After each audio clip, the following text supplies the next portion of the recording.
Gusto kong pakinggan mong maigi ito kapatid kasi merong pinapasabi sa ating panahon. Mateo chapter 25 verse 1, may 10 dalagang lumabas na may dalang ilawan upang salubungin ang lalaking ikakasal. Ang 5 sa kanila ay mangmang at ang 5 ay marurunong. Ang mga mangmang ay nagdala ng ilawan pero hindi nagdala ng reserbang langis, habang ang marurunong naman ay nagdala ng reserbang langis para sa kanilang mga ilawan. Natagalan ang pagdating ng lalaking ikakasal, kaya ang mga dalaga ay nakatulog sa paghihintay. Gusto kong maunawaan mo kapatid na yung 10 birhen ay kumakatawan sa buong religion sa buong mundo. Nahahati ito sa dalawa, 5 foolish virgins and 5 wise virgins. At ang problema dito, lahat sila ay nakatulog. Hindi lang yung 5 foolish virgins. Lahat po sila, ibig sabihin merong spiritual sleep bago ang pagdating ng Panginoong Hesukristo. Kasi ang Panginoong Hesukristo ang kumakatawan dun sa lalaking ikakasal. Humanda ka kasi ito ang isinalaysay ng Panginoong Hesus sa parabolang ito bago ang kanyang pagdating. Mateo chapter 25 verse 6, ng hating gabi na biglang may sumigaw, "Nariyan na ang ikakasal, halikayo't salubungin ninyo." In the last days, lahat ng religion all over the world, all the churches ay mararanasan ang pagkatulog spiritual. Patay ang pananampalataya. Mga kumilala kay Lord pero hindi nilalakaran ang will ng Panginoon. Yung nasa church, uma-attend, oo, nagwo-worship, gustong-gusto ang motivational speaking, na-entertain, natatawa, pero walang pagbabago, walang transformation. Even ayaw ng commitment kahit sa pangangaral ng salita ng Diyos. Take this as a reminder kung isa ka sa taong tulog ang spiritual. Ito ang sinabi ng Mateo chapter 25 verse 3. Ang mga mangmang ay nagdala ng ilawan pero hindi nagdala ng reserbang langis, habang ang marurunong naman ay nagdala ng reserbang langis para sa kanilang mga ilawan. Natagalan ang pagdating ng lalaking ikakasal, kaya ang mga dalaga ay nakatulog sa paghihintay. Kung mapapansin mo dito, merong object na binanggit, yung ilawan na merong langis. Ang ibig sabihin po niyan, yung langis po na yan ay nagre-represent sa Holy Spirit. Nabanggit dito yung paghihintay. Alam natin na tayo ay nasa last days. Hinihintay ang pagdating ng Panginoong Hesukristo. At ano ang gagawin natin habang naghihintay? We are not just waiting. Kailangan maging prepared tayo at ma-fill tayo ng Holy Spirit at maganap natin yung kalooban ni Lord. Ang kinakausap dito ay ang mga nakakilala sa Panginoon, ang mga simbahan. Bukod doon, hindi lang church ang naghihintay sa Panginoong Hesukristo. Kailangan malaman ng mundo na meron tayong hinihintay, ang pagdating ng Panginoon, ang paghahari ng Diyos in physical. Alam natin naghari ang Panginoong Hesukristo nung siya ay nagkatawang tao at natupad yung plan of redemption. At ito yung layunin ng parabola para iparating sa mga taong hindi pa nakakilala kay Lord. Pero sa panahon natin, marami po ang natutulog spiritual. Maraming gumaganap sa kalooban ng Diyos pero pinanghihinaan ng loob i-share yung gospel at walang lakas ng loob. Why? Because we are not filled with the Holy Spirit. Kasi nga po, ang Holy Spirit ang nagbibigay ng tapang sa atin para ipangaral ang salita ng Diyos. Yung wise virgins nakatulog, pero pagkatapos magising, merong reserba. Ang ibig sabihin nito, kailangan nating maging prepared. Kailangan natin ng guidance ng Holy Spirit. Kailangan magkaroon ng spiritual awakening sa lahat ng kinapal para malaman yung katotohanan, kasi binubulag ng kaaway ang buong mundo sa katotohanan na ang Panginoong Hesukristo ay magbabalik na madali. Hindi niya na matatanggal na si Jesus ang tagapagligtas natin, our Emmanuel, our Savior. Ang gagawin niya, pasisinungalingan niya lahat ng mga nakalagay sa Biblia. Kaya maraming natutulog spiritual, maraming natutulog sa pananampalataya at hindi nagagampanan yung kanilang gawain. Kasi pag dumating ang Panginoon, the great disappearance, rapture, bago ang pagdating ng ating Panginoon, sa isang iglap, sa isang kisap mata, kasabay ng pagtunog ng trumpeta. Baka hindi mo pa alam ito, o kung narinig mo na at nalaman mo na, hindi mo pa rin sinishare yung kaligtasan nagmumula sa Panginoong Hesukristo. Kasi ang kukunin lang niya sa rapture ay yung mga faithful servant. May iwan yung mga hindi nanumbalik sa Panginoon, hindi nagsisi. Dahil mangyayari dito yung global conflict, yung great tribulation. Kasi maraming natutulog spiritually. At ito yung gusto kong malaman mo, kapatid. Wala na tayong hihintaying last days kasi nabubuhay tayo sa mga propesiya na. At isang makikita mo na sign na tayo ay nasa last days ay magkakaroon ng great apostasy, magkakaroon ng matinding panlalamig sa Panginoon. Hindi lang yon, matinding pag-aabandona sa pananampalataya at kumakalaban ng mga tao sa Diyos. Nakikita mo ba yung mga sign na to? Hindi ito secret. Ito ay obvious nakikita sa panahon natin na kahit ang pangangaral ng salita ng Diyos ay kaaayawan, mismong ang Word of God ay itatakwil. Ito ay mga Kristiyano na natutulog spiritually. Yung katatamaran ng pagdalo, pananalangin, ang pagme-meditate katatamaran, hindi ipapamahagi ang salvation. May inggit sa paggawa ng kasalanan ang mga Kristiyano. At ang pinakamasaklap nito, mawawala ang pananampalataya at tuluyang tatalikod sa Panginoon at gagawa na lang ng mali. Yan ang nangyayari sa ating panahon. Kaya kailangan mong pakinggan ito dahil napakahalaga na ito ang tinuturo ng parabolang ito. Matthew chapter 25 verse 3, ang mga mangmang ay nagdala ng ilawan pero hindi nagdala ng reserbang langis. Nagising ang 10 dalaga at inahanda ang kani-kanilang ilawan. Sinabi ng mga mangmang sa marurunong, pahingi naman ng kaunting langis. Malapit na kasing mamatay ang mga ilawan namin. Sumagot sila, hindi pwede dahil hindi magkakasya sa atin ang langis. Pumunta na lang kayo sa tindahan at bumili ng para sa inyo. Kaya umalis ang mga mangmang na dalaga para bumili ng kanilang langis. Habang wala sila, dumating ang lalaking ikakasal.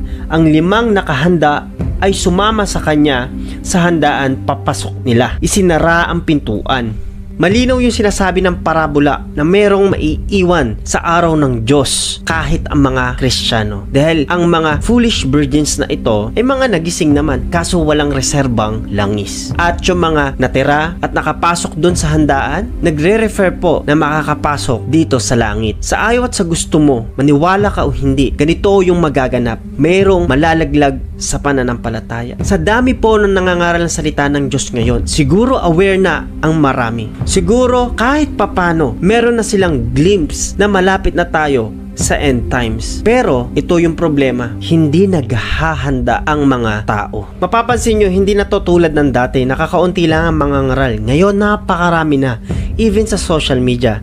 Pero ang gagawin ng tao, i-reject nila yung repentance, i-reject nila yung gospel, i-reject nila kahit yung word of God. Sobrang rampant ng immorality. Ang mga namumuno sa simbahan na lihis ang mga doktrina sa kalooban ng Diyos, sobrang pagja-justify sa word of God, picking all the verses na para sa ganansya lang nila. Marami po ang mapapahamak sa panahon natin. Pero dapat tumayo ang mga faithful servant. Kailangan tumayo yung totoo at mga mangangaral na hindi ipapahamak yung mga kaluluwa at mag-i-stand sa huling panahon, kasi ang magtiis hanggang sa wakas ay siyang maliligtas. Dahil pinakamasakit na maririnig mo kung darating yung panahon sa araw ng paghuhukom na akala mong ligtas ka, yung pala ay hindi. Dahil marami nagmi-minister ngayon na inaayos na lang ang churches, ginagawa na lang ang service for businesses, ginagawa na lang ang mga bagay na yan para sa kanilang ganansya. At ito yung pinakamasakit na maririnig. Verse 11, maya-maya'y dumating na ang 5 mangmang na dalaga at nagsisigaw, papasukin niyo po kami. Pero sumagot ang lalaki, hindi ko kayo kilala. At sinabi ni Jesus, kaya magbantay kayo dahil hindi niyo alam ang araw o oras ng aking pagbabalik. Luke chapter 10 verse 30, may isang taong papunta sa Jericho galing sa Jerusalem. Habang naglalakad siya, hinarang siya ng mga tulisan. Kinuha nila ang mga dala niya, pati na ang suot niya. Binugbog nila siya at iniwang halos patay na sa tabi ng daan. Nagkataong dumaan doon ang isang pari. Nang makita niya ang taong nakahandusay, lumihis siya at nagpatuloy sa kanyang paglalakad. Napadaan din ng isang Levita at nakita niya ang tao, pero lumihis din siya sa kabilang daan at nagpatuloy sa kanyang paglalakad. Pero merong isang Samaritanong naglalakbay na napadaan doon. Nakita niya ang taong nakahandusay at naawa siya. Nilapitan niya ang lalaki, hinugasan ng alak ang sugat at binuhusan ng langis at saka binendahan. Pagkatapos, insakay niya ang tao sa sinasakyan niyang hayop, dinala sa bahay, panuluyan at inilagaan doon. Gusto kong maunawaan mo to kapatid, hindi lang to basta kwento. Ito ay paalala at mensahe sa bawat tao, mapa-Kristiyano o hindi. Makinig at maging mapagmatsyag sa pagkilos ng banal na espiritu habang pinapakinggan ang napakahalagang mensahe na ito. Gusto kong pakinggan mong maigi ito kasi yung taong naglalakbay ay sumisimbolo sa buong mundo. Tayo ay papunta sa Panginoon.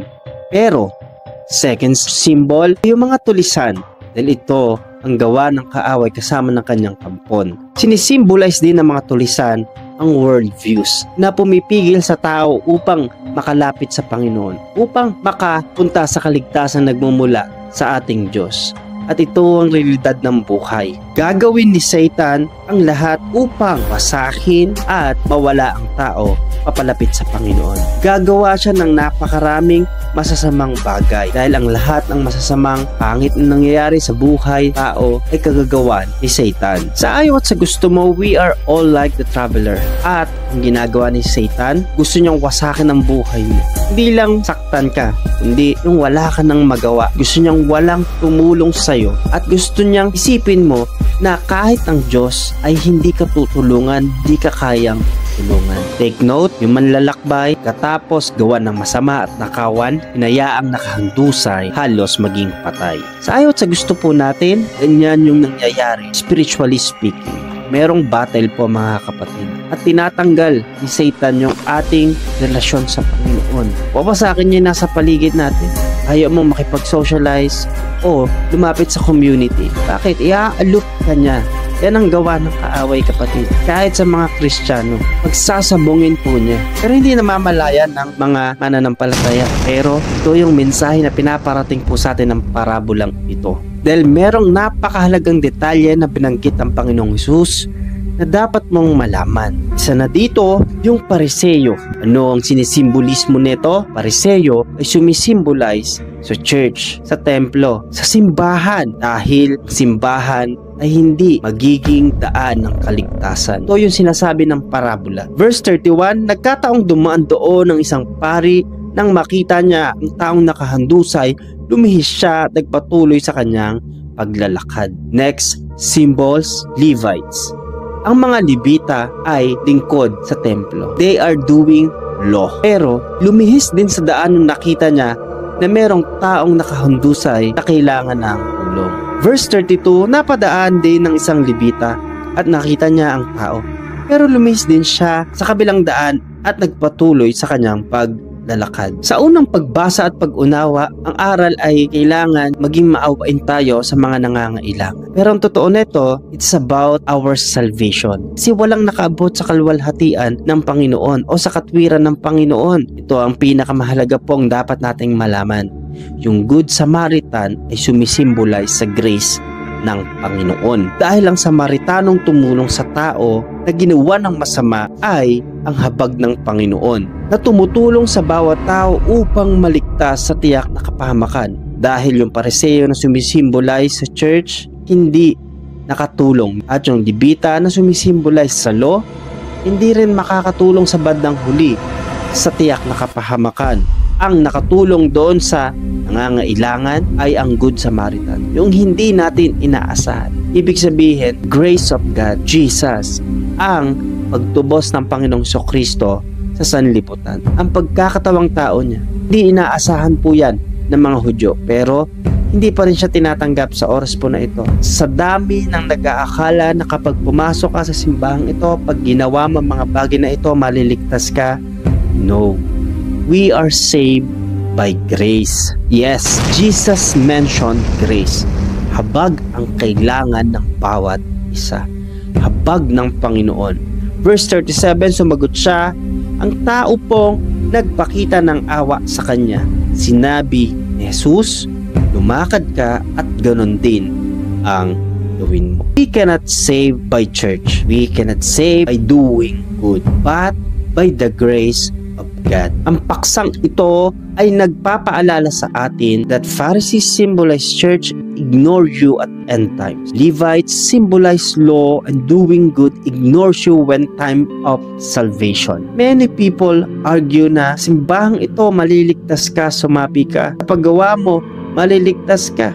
But the truth is, binihis ng Panginoon ang pagiging alipin upang tayo ay maligtas sa tiyak na kapahamakan. Only the grace of God can save us. After we accept the truth na ang planong pagtubo sa atin ng Panginoon sa tiyak na kapahamakan ay ang pagkakatawang tao ng Panginoon, ang kanyang muling pagkabuhay. Hindi ito makakapagligtas sa atin, simbahan, ang good works. Pero ito ay fruit ng salvation na makabilang ka sa isang church na sama-samang magpapaalalahanan at makakapaglingkod sa Panginoon. At ang paggawa ng mabuti ay bunga rin ng kaligtasan na magagawa mo sa kapwa mo na tumulong. Di dahil sa meron kang inaabangan, kundi dahil ito ang pinaranas sa iyo ng Panginoon. Di tayo deserve sa grace ng Panginoon, sa pagmamahal ng Panginoon, kasi lahat tayo ay nakagawa ng kasalanan. Pero ito ang mensahe ng parabolang ito, ang grace ng Panginoon na siyang nagbigay sa atin ng kaligtasan. Noong gagawin natin, tanggapin siya bilang Diyos tagapagligtas, minin nagkasala at magpatuloy sa kalooban ng Panginoon. I pray na unawaan mo, kapatid, ang mga bagay po na ito.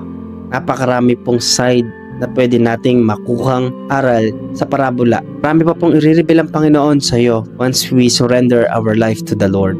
At yung hiwaga ng salita ng Diyos, napakarami pa po nating matutuklasan pag tayo po ay naglingkod sa Diyos. Salamat kung nakarating ka sa huling part ng video ito. Agree ka, follow, subscribe sa mga po napapanood na platform po ito. Meron kang tanong, let me know in the comment section. At kung meron akong hindi nasabi, lagyan nyo po sa comment section. Hanggang sa susunod pagkikita natin, ito yung lingkod, Pastor Gab Bueno. God bless.